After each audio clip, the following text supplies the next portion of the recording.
For decades, Unit 731 has been remembered as one of the darkest chapters of World War II. But few accounts are as detailed or as damning as the confession of Kiyoshi Kawashima. As a senior commander within the unit, what he admitted was a deliberate system of killing built in secrecy. Kawashima was a Japanese bacteriologist, doctor, and military medical major general. From 1941 to 1943, he held responsible positions in multiple departments of Unit 731, including the General Affairs Division, the 1st, 3rd, and the 4th Division. The 4th Division of Unit 731, namely the Bacteria Production Division, is mainly responsible for the production of plague, anthrax, typhoid, and cholera bacteria. The unit was capable of producing 300 kilograms of plague bacteria, 800 to 900 kilograms of anthrax, and up to 1,000 kilograms of cholera bacteria each month.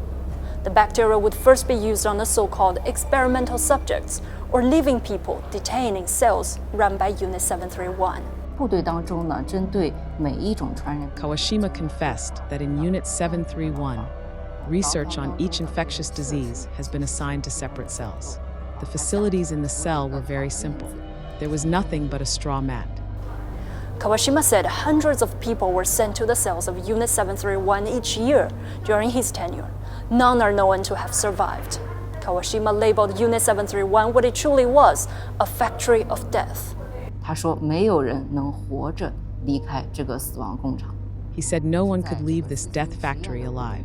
During the bacterial experiments, if someone was fortunate enough to recover after being infected with bacteria once, it wasn't actually their good fortune, because they would be subjected to repeated experiments, infected with other bacteria, until death. The document confirmed the so-called experimental subjects or living people were dissected, preserved as specimens, and cremated. In 2024, another former member of Unit 731, Hideo Shimizu, returned to Harbin for the first time in over 80 years. Standing at the ruins, he identified the key sites and admitted what he had seen.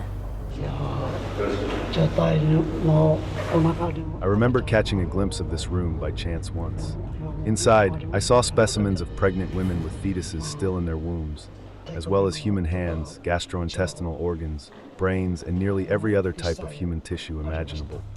Besides indoor atrocities, Kawashima also confessed to large-scale field experiments.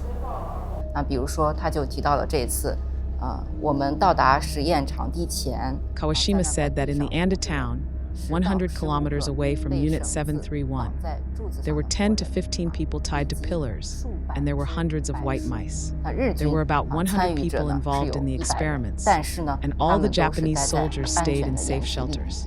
As a senior officer, Kawashima had direct access to Unit 731 Commander Shiro Ishii and knew how bioweapons were deployed in China, from Ningbo to Changde and along the Zhejiang-Jiangxi Railway and in other locations. In southern China's Changde, 78-year-old Ms. Xiong Jingzhi still carries memories of her family that suffered. My father told me that my grandmother died of the plague. She had fevers and swollen lymph nodes everywhere. My granddad's brother died the same year. Our family was poor, selling snacks just to get by. Of course, I still feel that hatred today.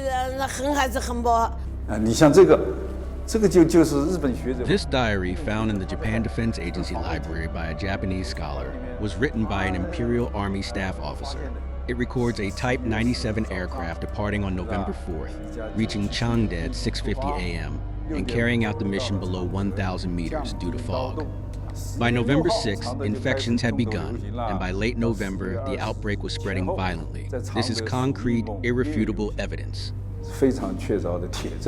A Chinese investigation report released in 2010 estimated that around 650,000 people died as a result of Japan's repeated bacteriological attacks in China. With many key records destroyed by Japan, the true number of victims remains unknown.